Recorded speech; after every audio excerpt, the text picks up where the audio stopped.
Okay. Hey, everybody. Mike Jones, Ellis County TV. By the way, I want to point out my new logo here that Mark Bounds, the guy who works for me, made. He's got like a 48-inch or 24-inch.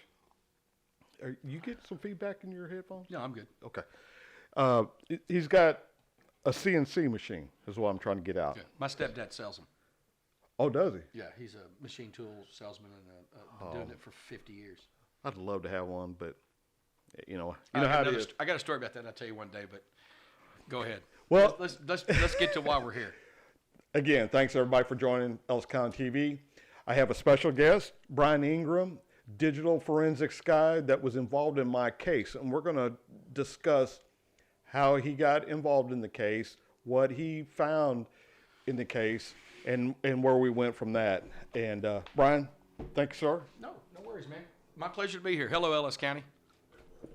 All right, Brian. So, again, we did this the other day, but I had some issues or trouble with the edit.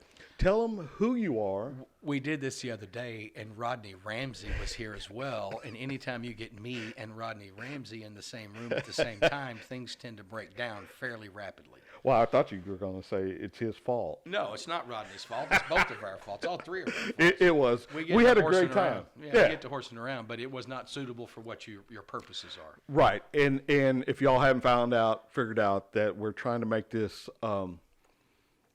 professional. I mean, I know you're thinking Mike Jones and professional in the same sentence, but seriously, that's what we're trying to do. And you guys are going to be blown away by his expertise and what he's found out. Brian, you own a company. I do. And it's Computer Consulting Investigations Services LLC. It's a Texas licensed private investigation company, but in Texas, in order to do digital forensics and the type of investigations that I do, you have to be licensed by the state of Texas, and I've been in business for 24 years now. 24 years. Anybody can start a business, stay in business for 24 years. It's not always been easy. It's not always been easy. Well, you're the dream that, just like Trump says and presidents before us, it's the small businesses that employ people. The mom and pop in businesses. So I'm glad you're still in business and you're paying your taxes. I bet you are. yeah. And you all are going to find out. So, all right. So let's just get to the cutting, brother. Okay. So you and I met through Mark Griffith and Dan Gus, or maybe just Mark Griffith at first. Actually, the first time we met was in Dan Gus's office, probably about a month after Mark had retained me on the case. Okay. I'd never met you before. I had only seen your name in the newspaper. I had no idea who you were, what you were about, anything like that. But one day Mark called me up on the phone and he said, "Hey, Brian, I'm representing Mike Jones." I'm like, "Okay, who's that?" And he said, "Well, he's a constable over in Midlothian, and he's been charged with various offenses." I'm going to clean it up a little bit because that's not exactly what Mark said. But drop that down just a little bit so mic? we can see you. Yeah. So he gave me a call and he told me he gave me a brief background. I'm not going to get into the details of it, but he gave me a brief background. But the thing that got me was he said, "Look, dude, I'm going to have to pay you out of my pocket on this. They've tapped him out. He doesn't have any more money, and this is the amount of money I've got to do it. And it's not anywhere near worth the work you're going to end up doing, but I need your help." And like I told you earlier, I was a little bit resentful at the moment because Mark and I have been friends for 25 years, and he knows my heart, and he also knows how, quite frankly, if someone has been wrongly accused or is being subjugated to the type of abuse that you were being subjugated to, I get my dander up and I just as soon fight than anything else. I mean, if we're going to fight, let's just get it on. I mean, thank you, Mark. Go it on. So anyway, I said, "Yeah, I'll do it." I said, "I'll do it." And then he said, "Come to the office. I got a bunch of stuff to give you." And I walked in and I had this box full of hard drives and external hard drives and DVDs and all this kind of stuff and reports, and so I had to start processing all that. So that's how I got started. Did you get it before the Secret Service? No. Noodle? How about before Danner down in flashback data? They had it before you. Everybody had it before. Okay. And then, I didn't get involved until you were actually charged. man, I've been charged so many times. I know. It was one of the eight or nine eight or nine indictments in which, but anyway, there was 3 indictments that I think I was concerned with. There was 3, I believe, if memory serves me correctly, and I can be wrong, but I think there was 3 separate indictments for tampering with physical evidence. Yes, my personal computers from my house. Yeah. And so those were the specific 3 things that I was being retained to look at, but yet the examination was expected to assist the defense in understanding things for all the other issues. Right. And so, but I was mainly worried about those 3 completely false indictments. And I'll be honest with you, I told you this last time we talked, when we were here with Rodney, when things kind of broke down into just a free-for-all. But it was fun. It was fun. I had my doubts. I mean, I'm an ex-cop. Sure, yeah. And I have a hard time, and I've always had a hard time, believing that someone would be targeted just because of who they were. Me too, bro. But having said that, as I started reading through the reports and looking at the data and understanding what you were charged with and how they were trying to make this case, I was shocked.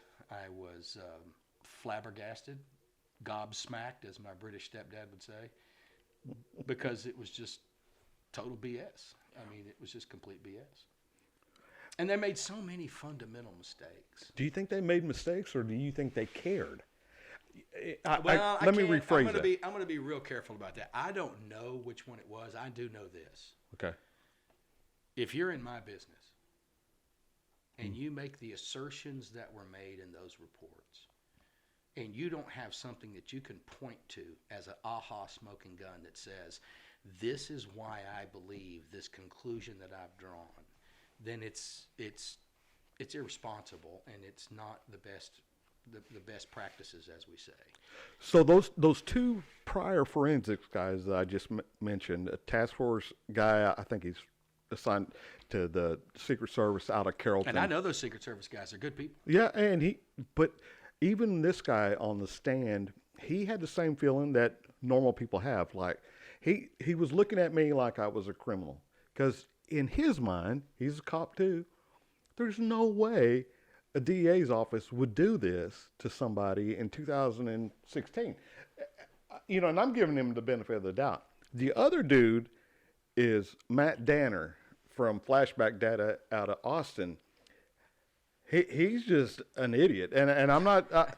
He's not an idiot. He's actually a very smart guy. However, your case is the second time I've met him. Yeah. But you were professional about it. I mean, you looked at both sides. He was paid. That should have been his job, but apparently you don't want to take money from your client and then tell your client they're wrong and they don't have a case. That's the place where I'm at mentally. Well, any digital forensics examiner that's doing a criminal defense case, they basically have 3 jobs, 3 tasks. Validate the findings of fact, validate the data, and validate the methodology. So validating the data is actually the easiest. Is the data what they say it is? Is it there, and is it what they say that it is? Validating the methodology is where we go back and we have to basically examine the other examiners through what we see in the data and say, hey, did he do it right? Did he do it to industry acceptable standards? Did he do it to court acceptable standards? It's funny because everybody talks about forensic data recovery. The word forensic simply means applying a scientific standard to a legal issue. That's all the word forensic means when it's broken down to its scientific base. Is a big word, though. It is. And then the other is validating the findings of fact. So that's the difficult one. That's where you take the indictment and you say, is there data or information on this computer or on this digital device that will tend to support what the state claims in their elements of the indictment? Did the defendant, on or about a certain date and time, with the, and this is important, the culpable mental state, commit the acts that would constitute this offense? And culpable mental state is important because in Texas you have to have both an actus rea, or the criminal act, and a mens rea, or the criminal intent to commit the act. In most offenses, Yeah. there are some offenses that are called strict liability crimes, but we won't get into that. But you have to have either intentionally, knowingly, recklessly, or with criminal negligence done X, Y, Z. Right. And if you can't make a case for that criminal negligence, recklessness, intentionally knowing, if you can't make the culpable mental state, then you don't have an offense. You don't have the elements. You of don't that. have the elements of the offense, Right. and the state is required to prove each and every element of the indictment beyond a reasonable doubt. So my job when I do a criminal defense case, and it's not all I do, but when I do that, that's what we're looking at. And so I approach these cases, and I'm looking at the reports that the state provided to us in discovery, and I'm saying to myself, you can't make these assertions based upon the evidence. It doesn't fit. Well, if the assertions don't fit the evidence, you got to look for why. Right, What's right. going on? And so one of the biggest things that got me, it's a little thing to you guys. It meant nothing to Dan and Mark, but it's that anal retentive side of me as being a digital forensics guy. They kept ascribing an email address to you, a certain email address. And I'm not going to say the domain. I don't want to give your email address out, but the first part, the username, was M. Jones. And I'm looking at this, and the obvious thing is, by the way, what's your wife's name? It's Melva And what does that start with? and M Oh, and Mike and Mike. starts with an M. And it starts with an M. And it kind of bugs me. Instead of testing what they say, they just assumed that it was your email address, and it was never your email address. Now, there was a folder in that email account that the clue was there was a folder in that email account that said Mike's emails. Everything else was addressed to Melva. Oh. Thousands of emails addressed to Melva. And so it's that tiny little mistake that made me look at it and go, wait a minute, they've made an assumption and they're wrong. So what else have they been wrong And that about? caused you to dig a little It bit. caused me to keep digging. And the external drive is just when I had one of my. Yeah, explain the external drive. Well, when for you're these doing people. when you're doing the examination on the computer, I can actually see through various places in the computer hard drive all of the external devices that were ever connected to that computer, and documents that are on those, or most documents that are on those, maybe documents that That's have been moved. incredible. I mean, you can see it in the data if you know how to parse it out the right way. And so I could see that there was an external drive at one point attached to one of the computers that they had claimed you had intentionally, with the intent to destroy evidence, wiped this computer. And I'm sitting there going, nah, didn't happen that way. Sorry. And I could see that there was an external hard drive hooked up and that a backup program had been run. And so I contacted Mark. I said, Mark, I got to have this external drive. I got to see if there's actually. And I remember that too. I got to have this external drive. Which it's my understanding, and memory's kind of vague Sure, because yeah. I'm getting older in my life. But it's my understanding the state had this external drive in their possession. Yes, yes. Okay. And so they get me a forensic image of the external drive that they have in their possession. And I open it up.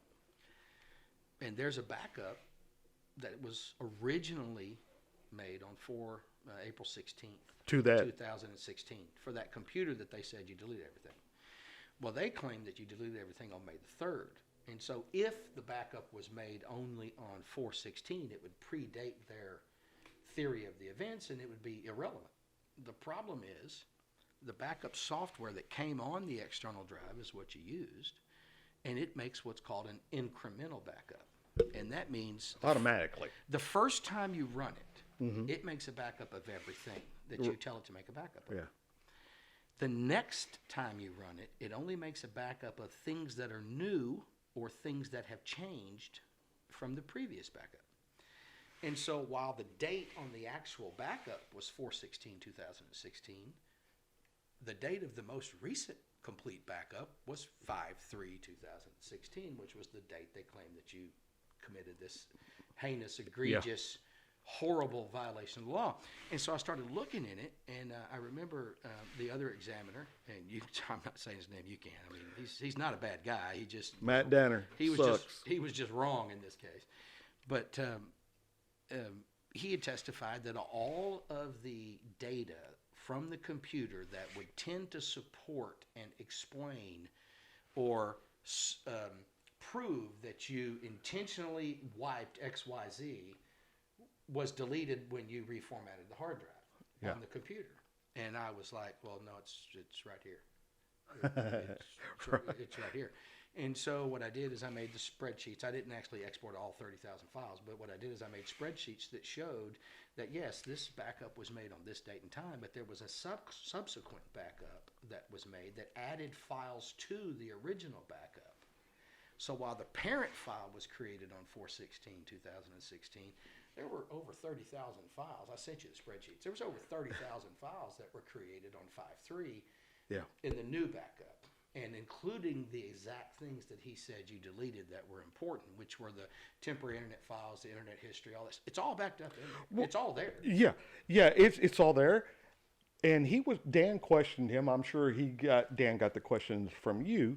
I wrote about 110 questions. Yeah, and one of the questions was, why didn't you look to see what, the methodology? What was the reason for this X to happen? Well, I wasn't paid to look at that. I was only paid to find. Yeah, I was in the room when that happened, and I was actually a little bit. As a matter of fact, this is the few times Dan turned around and told me to be quiet because I was trying to give him. It kind of made me mad. You may have limited objectives in an investigation, but you can never have a limited scope. Exactly. Perfect. You have to be able to be given the freedom to do a full investigation. Now, your objectives may be 1, 2, 3. Okay, this is what we're looking to try to prove. So explain your findings. But you can't tell me I'm only allowed to look at this. Right. And so when he testified that all forensic computer examinations are limited in nature, I was just beside myself. I'm like, no, if that's the case, then, we got a problem. Well, it probably is that flashback data. Well, hey, man, I've seen this guy come after me twice, so I'm sorry. I don't, he's not incompetent. I know that for a fact. I mean, your case was the second time that I'd faced him. Now, the first time I beat him in a case in Fort Worth, and yours was the second time. And I didn't even have to testify in yours. The first one I had to testify. The second time, I just wrote Dan questions. Right. The point was, I actually, this is kind of funny. Well, it's funny to me anyway. It's not funny to them maybe, but it's funny to you. But when I saw what he'd done, I actually wrote on my company Facebook page, I said, if you do a partial investigation and a partial examination, I'll beat you every time because you don't know what you don't know. And that's a sentence I teach all over the world. I've taught computer forensics and cyber intelligence gathering all over the world. And I tell my students, I tell everybody, I'm fixing to do one in March the 20th in Michigan. We don't know what it is we don't know. Yep. And if we can't admit that we don't know what it is we don't know, and we believe we know everything, we've already lost the battle. Yeah. You got to leave your mind open and say, okay, well, I've never heard of this or seen this. Let's try to research it or whatever. So, he just was dead set on this XYZ, and, it came back to bite him in the rear end because not only did Dan just crucify him on the witness stand, asking him questions that he simply could not answer, they were questions that he should have been able to answer had he been circumspect and complete in doing, what he was supposed to be doing. Sure, yeah. But I mean, the thing that made me the maddest was I'm sitting there looking at this, and I actually did get mad. I mean, I don't get mad a lot. I just don't anymore. I'm too old. But there are certain things that will get my dander up. Sure. And when I see somebody that's making a blanket statement and the evidence just doesn't support, I mean, you didn't do it. I called Mark on the phone. I mean, we were talking about this when Rodney was here last time. I called Mark on the phone. I'm like, hey, Mark, Mark, he didn't do it. He goes, I know, Brian. I'm like, no, Mark, I don't think you understand. He didn't actually do it. He's like, I know, Brian. I'm like, Mark, he didn't do it. And he goes, Brian, I get it, okay? I get it. I got to get Mark in here so they know this personality. He understood that. Of course, he believed you from the start. And he did. He understood the situation from the start. And, I'm getting into it from a very limited Sure. aspect. You didn't have the backstory. I didn't have the back. I never met you before Right. that day in Dan's office. We met actually in Dan Gus's office the first time. Good. Thank God, Dan. Man. And you just, I didn't know you, didn't know anything about the case. All I heard, I'd read some stuff in the newspaper. Of course, we'd seen the mugshots? the mugshots and the never ending, Mike Jones been arrested, and the constable's been arrested, and they're going to try to remove him from office. And I'm like, one after the other, and I'm like, wow, man, what in the sweet is going on here? And it, that's all I knew about it until I started getting into the case itself. Yeah, a couple of times during the trial. Oh, by the way, I'm sorry to interrupt you. Please forgive me. Okay. Who was the assistant district attorney that was prosecuting you? Well, I'm gonna name both of them that were because they were Chair 1 and Chair 2. Chair 1, Vance Hines. Chair 2, Ann Montgomery. Okay. And see, my issue, and this was started out to be an informative little broadcast. Yes. But it just so happens that both of those individuals are actually running for political office in this county. Yeah, which is very important for people to gather all this information, right or wrong, believe us or don't believe us, but at least you'll have an educated way of making your decision at the polls. Well, but we're not going to bullshit you. Pardon my language. See, I'm the one that said that I would try not to. I'm take the that one back. that usually does, because I break down into 4-letter words pretty easily. You see that Marine Corps emblem? I mean, that means my IQ is low and I have a tendency to cuss. Okay, that's funny. I won't go into my older brother was in the Air Force. My uncle was a Forward Combat Air Controller in the Air Force. Those guys are smart. By the way, that's why I'm voting for Jake Elsie. He was a Forward Combat Air Controller in the United States Navy. Yeah. It's the same job my uncle did from 1964 to 1968. When Jake did that, he was attached to a SEAL outfit. Yeah. So, I mean, he got a lot of ribbon. He was with the teams. Yeah. So.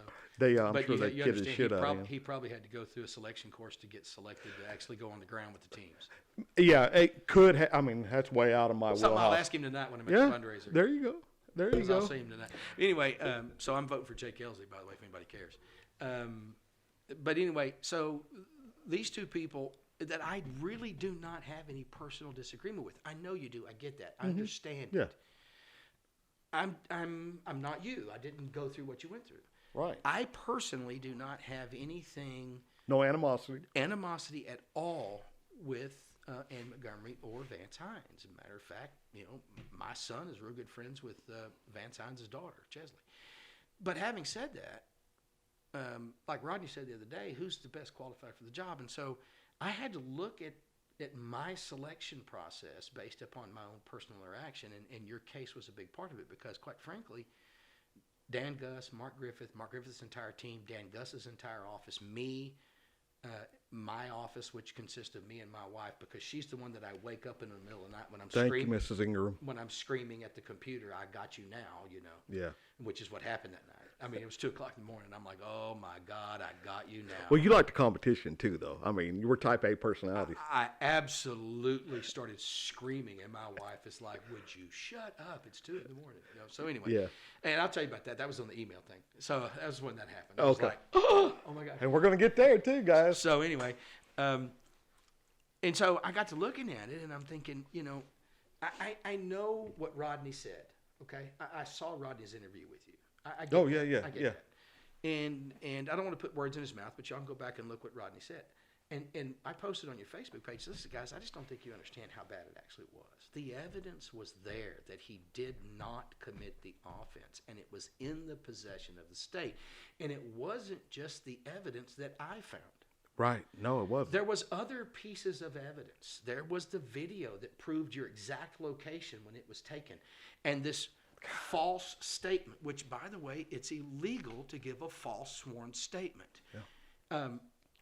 And this false sworn statement from this female that claimed you were in front of her house when you were actually across town. Yeah. The absolute stupidity of the chief investigator saying, well, he could have got there in 1 minute. And I'm like, only if he's doing 90 and running over people. Yeah. Yeah. In the neighborhood, by the way. There was the other video from you know, that you had posted and that we saw in the evidence Yeah. that happened inside the office building over there that proved that some allegations that were made by some people that worked over in the precinct, was it precinct 3, precinct 2? 4. 4, you're in 4. Yeah. See, that's how little I know him. Yeah. I didn't know what precinct he was in. But these things didn't happen. Yeah. And I got to looking at this, and I'm like, okay, I could understand them missing one little tiny piece of evidence. 30,000 computer files is kind of hard to miss if you're supposed to be looking for it. Right. The location, I mean, almost everybody on the planet knows that location information is embedded in the EXIF data on videos. The metadata, right? Yeah, it's called metadata in general. Yeah. There's different types of metadata. EXIF, EXIF is the kind of stuff that comes. But anyway, the whole point is the GPS location, especially on police video systems, is embedded so that they can track exactly where they are. Exactly. And so everybody knows this, and so I got to thinking, either this is just the most incompetent prosecution I've ever seen in my life, and I've been doing this 24 years, and I was a cop for 12 and a half years before that. This is either the most, or they're just mean and didn't care. And I still don't know which it is. I know Rodney has his opinion. I know you have your opinion. Yeah. I don't want to think that about anyone because I just don't. I mean, I was honorable. I mean, when I was a cop, I was honorable. Exactly. And I didn't do this kind of, I didn't have time to. No. So I just got to thinking about it, and I said, okay, well, you had asked me a couple of times to come on your little show, and I said, Yeah. okay, I'll do it. I didn't sign any non-disclosure agreements. I didn't sign them. That's right.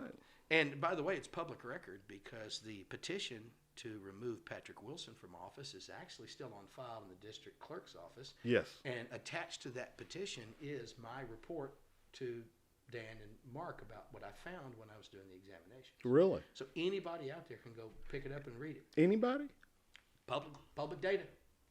It's freedom of, you can go in there and look it up on the computer, pull it up, read it, or you can print it off and take it home with you. I actually happen to have, I don't know, I think somewhere about 15 or 16 certified copies of it that I got from the district attorney's district clerk's office. Probably need to put one in somebody's hands in case you come up missing. You know how these people are. I'm not worried about all that. No, I ain't either.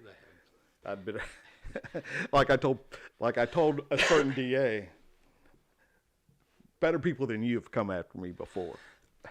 Well, it's kind of funny because about the same time that you were going to trial in your civil case, I had an actual trial, a criminal case over in the 40th with Judge Carroll. Oh yeah, Bob And Carroll. so I was running back and forth trying to watch the trial. Because I remember you kept Yes. coming in and out. I kept running over there trying to catch the trial for you and try to see if Dan needed help with questions, and I'd go back over to the criminal trial and go like this.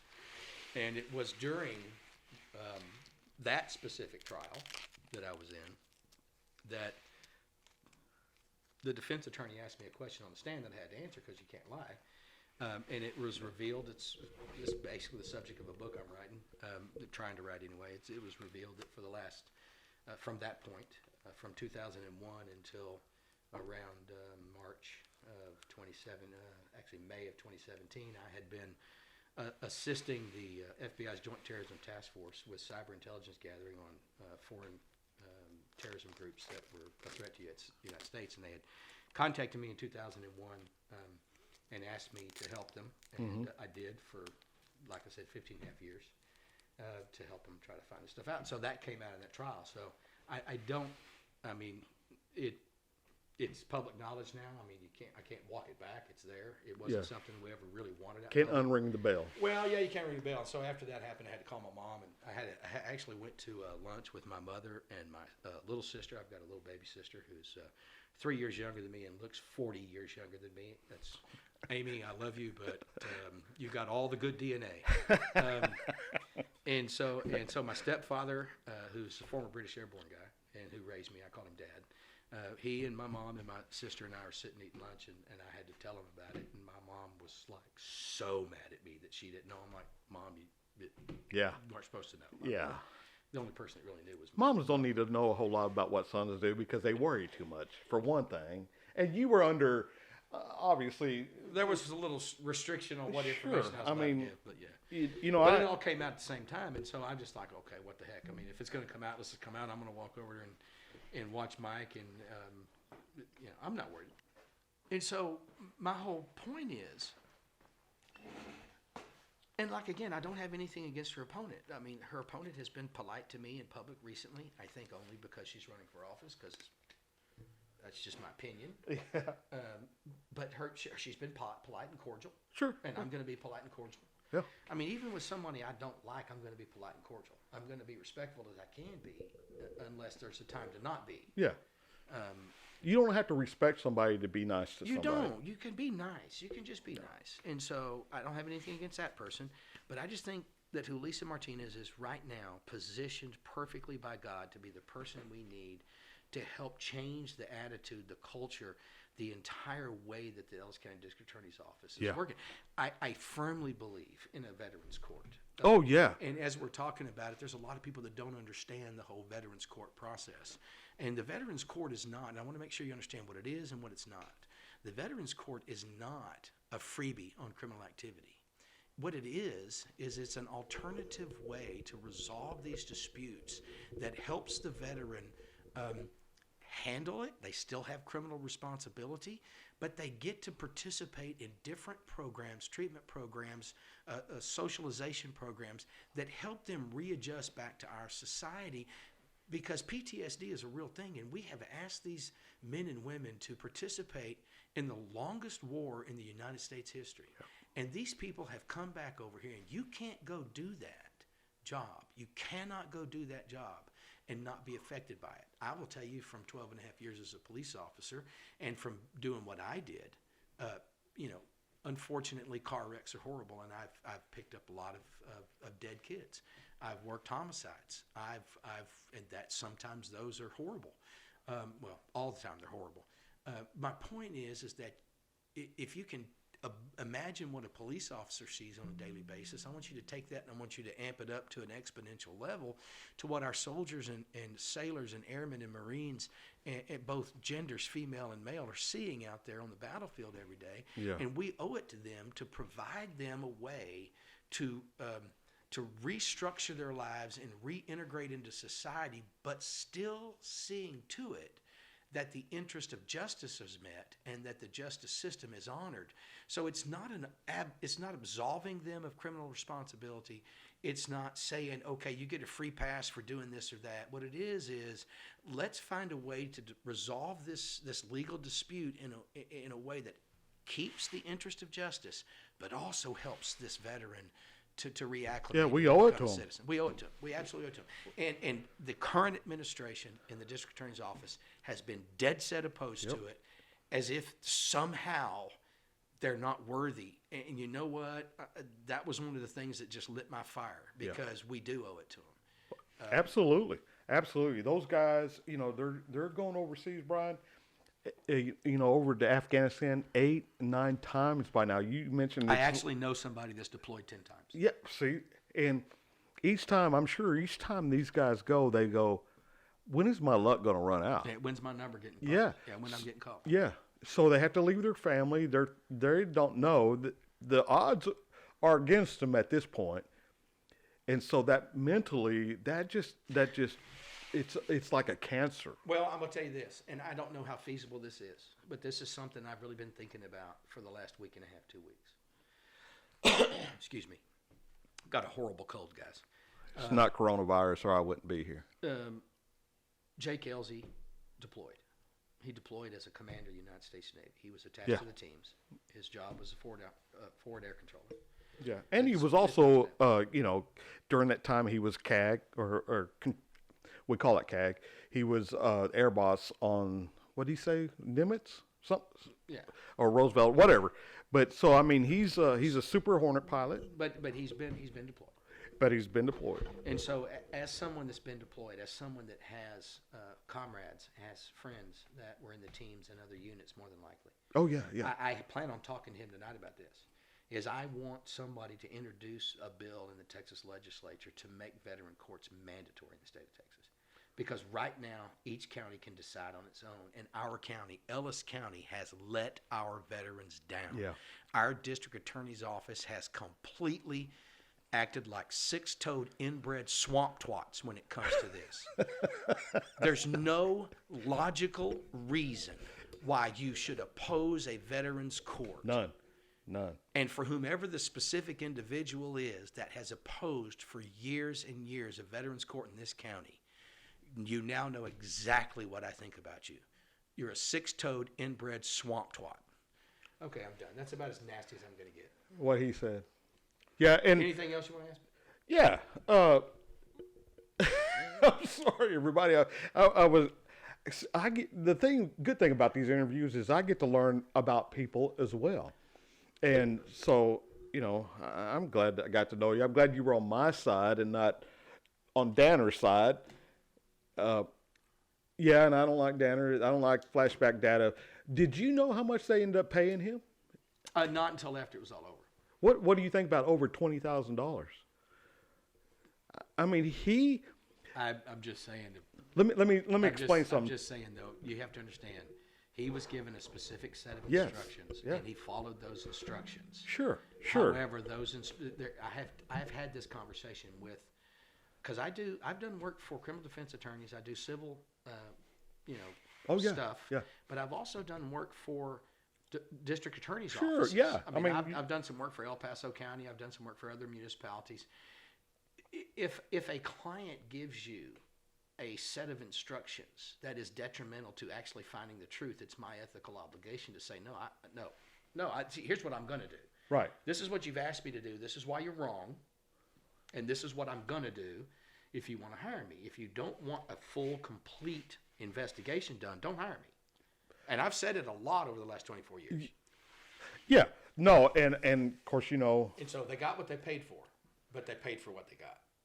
right. That's exactly what I couldn't have said it any better. I've got the receipts. I did an open records request. Of course, it took me like 3 months because they're still playing games. But I got the receipts. Finally, the Attorney General told them to turn it over to me. They were taking money out of this fund that the DA's office had given them.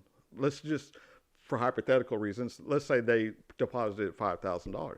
Every month, that firm would take out money for storing the data, month after month after month after month. So, good Lord, they don't want to go to court because then that money trail dries up. I mean, you don't have to be a businessman to realize that you don't bite the hand that feeds you, but you got to have the moral and the intestinal fortitude to stand up for what is righteous. There's a lot of cases where data storage is actually important. Like I've done cases where there were 12 terabytes of data. Okay, I've got a friend that's in the business, and he loads it up into the cloud, and they charge him by the month. However, in most cases, data storage is kind of silly. They're storing it on my data, on my equipment. I don't charge a fee for data storage in those cases. Like in the case that in your case, that I've been working it from the state side.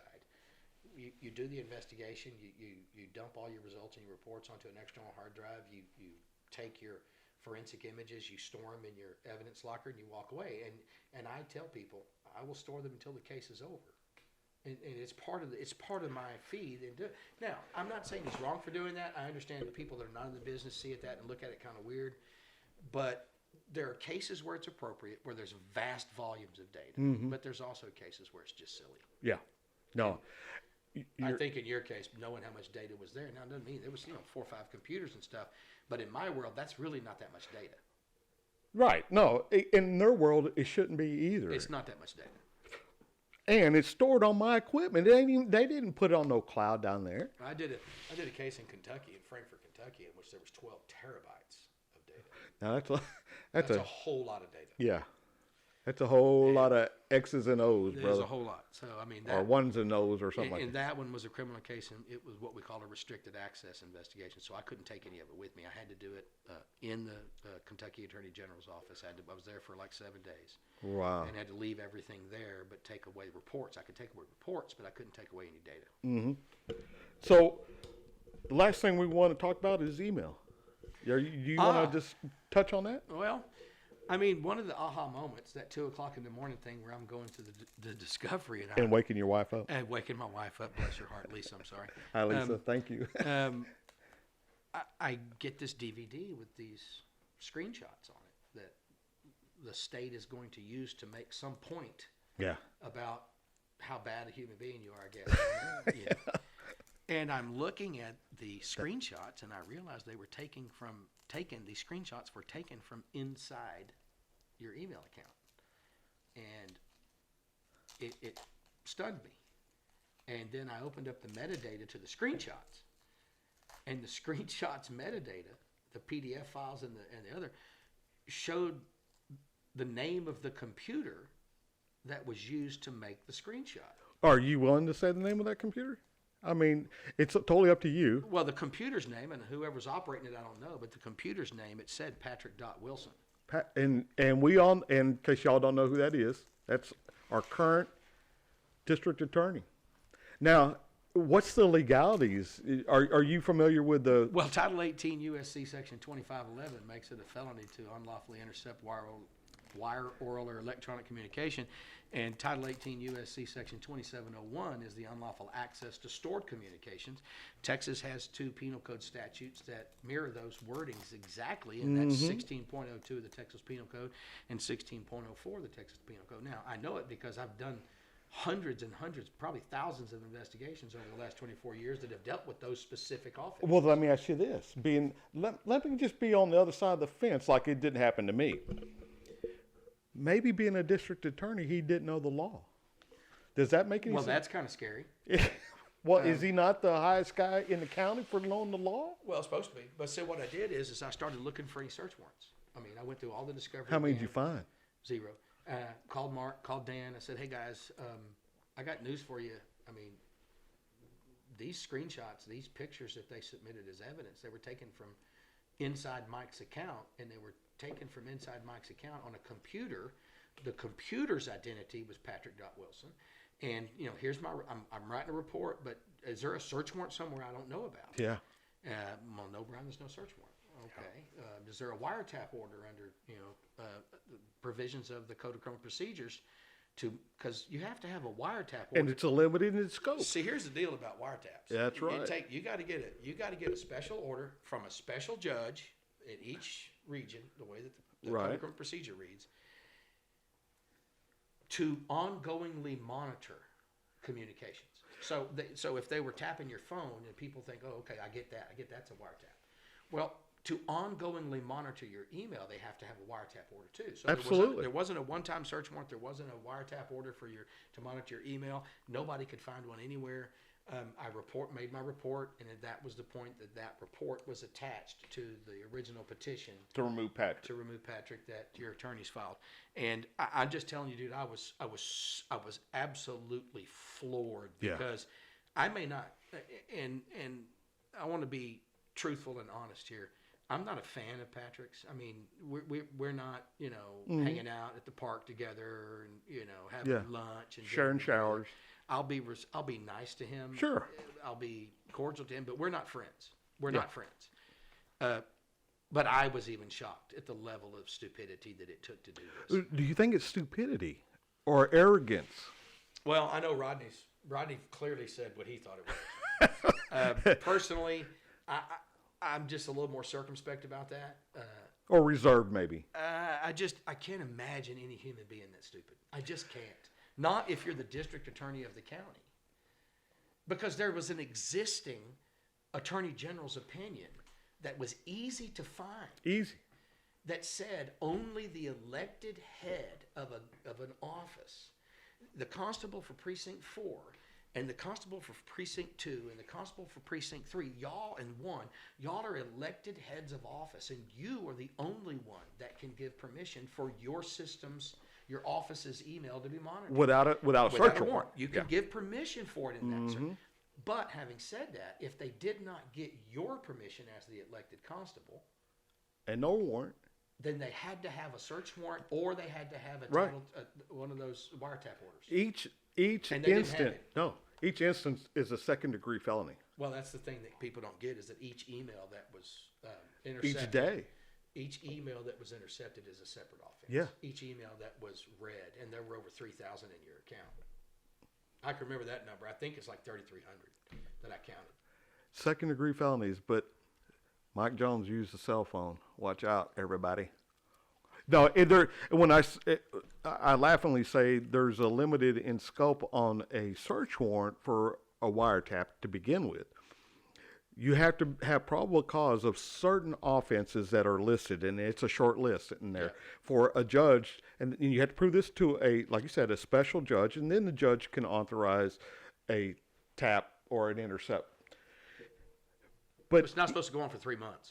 well, none of this would have fit that limited scope to begin with. And so Patrick had to know that. So his mentality and his chief investigator, corrupt Jeff Dash Ward, gets on the stand and says, we're district attorney's office. We have that in our office. Says that on stand, by the way. That also surprised me. Knowing that I've done these, I mean, I'm not trying to toot my own horn here. This is your TV show.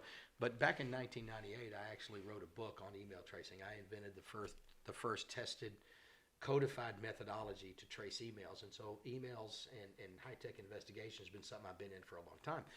And so one of the things that got me was the dude got up on the witness stand and he said, "Oh yeah, I monitored his email for 3-4 months or whatever it was." Yeah.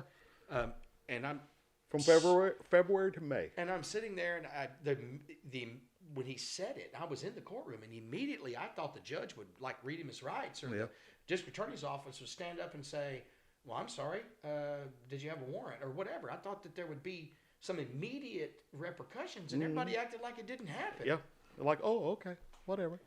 It's a crime. Yeah, excuse me. Let's get back to the guy with the cell phone. Again, I have no idea.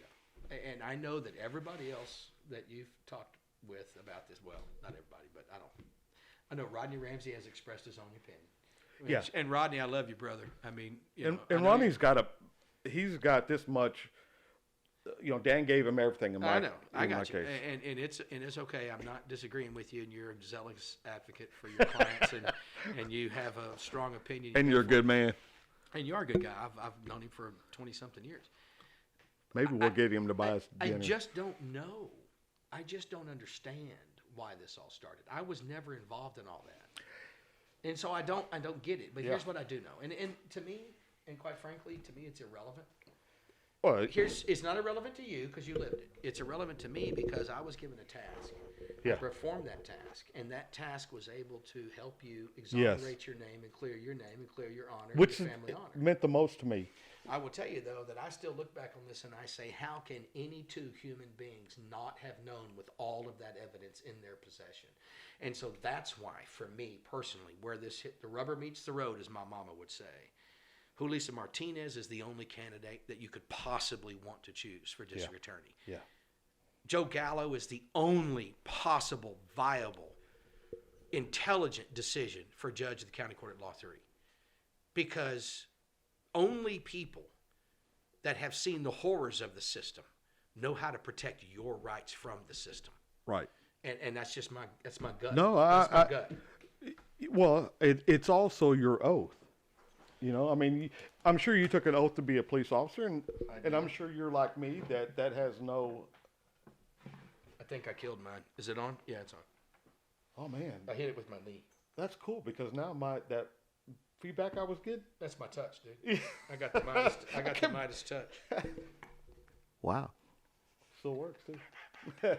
Hell, I've lost word. What was I talking about? I don't know. That's an age thing, by the way. Yeah, random forgetfulness. I don't. To tell you guys the truth, I don't know. I mean, I have my ideas of how how it got started, but how it gained momentum, to me, is where the criminality came into it. You had so many people willing to lie on the stand. Oh, and by the way, have any of the people that gave false sworn statements been charged? No. Have any of the people that got on the witness stand and testified in demonstrably untrue ways been charged? No. No. And with that, hand it back to Mike. I'm out. Hey, thanks for joining us again, Brian. We're going to have to make this an ongoing thing. You ain't got no idea how much fun I have stirring the shit pot. Well, but I also want us to come in here and talk about police officer, how to do their job, how to read the law. I train police officers on dangers of social media, especially when you're undercover. And sure, I'm teaching one. That's one of the things that we're teaching up in Michigan on March the 20th. Well, ethics is, I want to Ethics? teach constitutional ethics of a police officer on the side of the road making violator contacts. We all do it, but I want them to be taught the right way. I don't want them wearing a badge and violating somebody's constitutional rights. Well, no real police officer does. Well, if For the instance, untrained do. in Cibolo, Texas, this morning or yesterday, Yeah. Cibolo, Texas police officer was arrested by the Attorney General's office for massive possession of child pornography. So he's innocent until proven guilty, just like you were innocent until you're proven guilty. No, I'm with you. But having said that, when we have an officer that violates the trust that the public has put in, and I'm not saying this man is guilty. That's not what I'm saying. No, here. but it reflects on all of When us. you see one of these headlines, and like I told you and Rodney the other day, I mean, at the core of who I am, I still bleed blue. I mean, right. If I'm driving down the road and I see an officer in distress on the side of the road, I'm stopping. Oh yeah. I may die with him, but I'm stopping.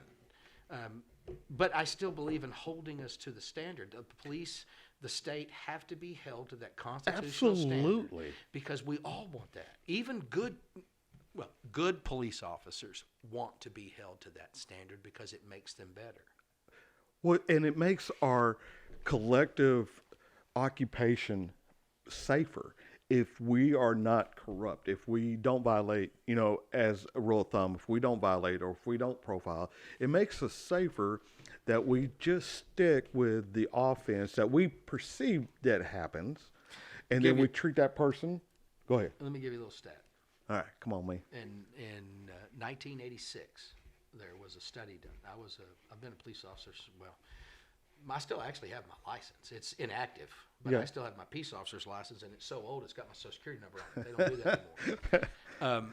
But in 1986, there was a study done of some death row inmates in Texas that were there for shooting or killing police officers. Mm-hmm. And 14 of the 16 did not shoot the officer or kill the officer in some way because they were trying to apprehend them. They chose to use deadly force against the officer because of the way the officer treated them. Well, And there you go. and that was taught to me by an FBI agent in the police academy many, many years ago. And the whole lesson here is, as police officers, our goal is to deal with the badness, but leave the man alone. Absolutely. Deal with the badness. Deal with the crime. Deal with the criminal violation. Yeah. But we need Don't make it personal. Don't make it personal. Treat everyone with the respect that you would want your child to be treated with if they found themselves on the backside of something. Sure, absolutely.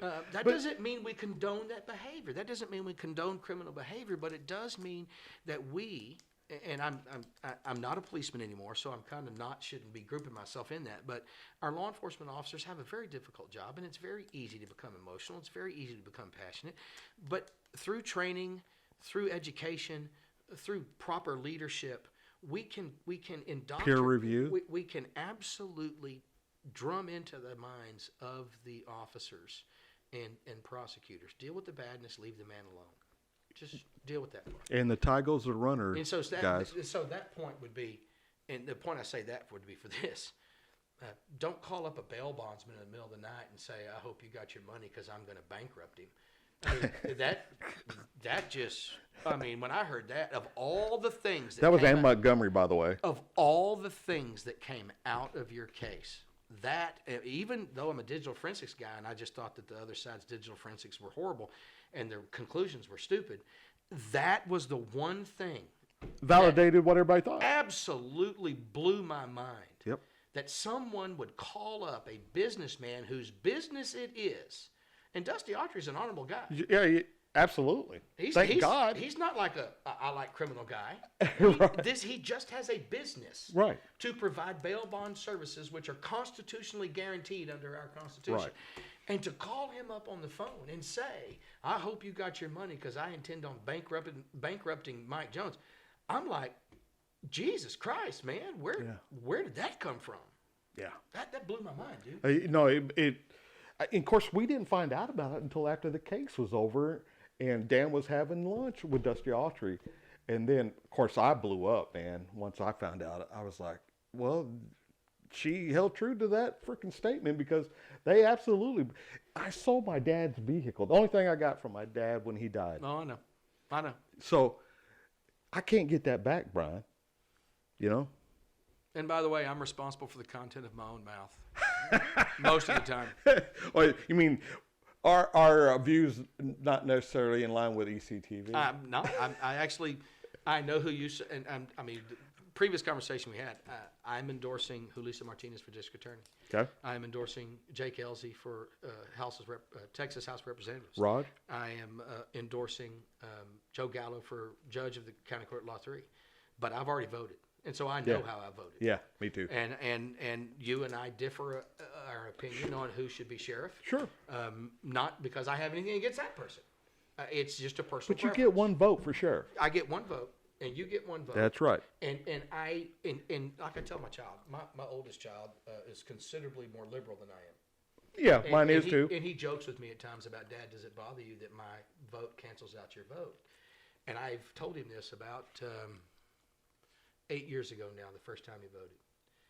I said, son, listen to me very carefully. I did not go through with what I went through. I did not do the things that I did for you to not vote. Yeah. I don't care who you vote for. That's right. But you don't come to me and complain about one thing unless you go vote.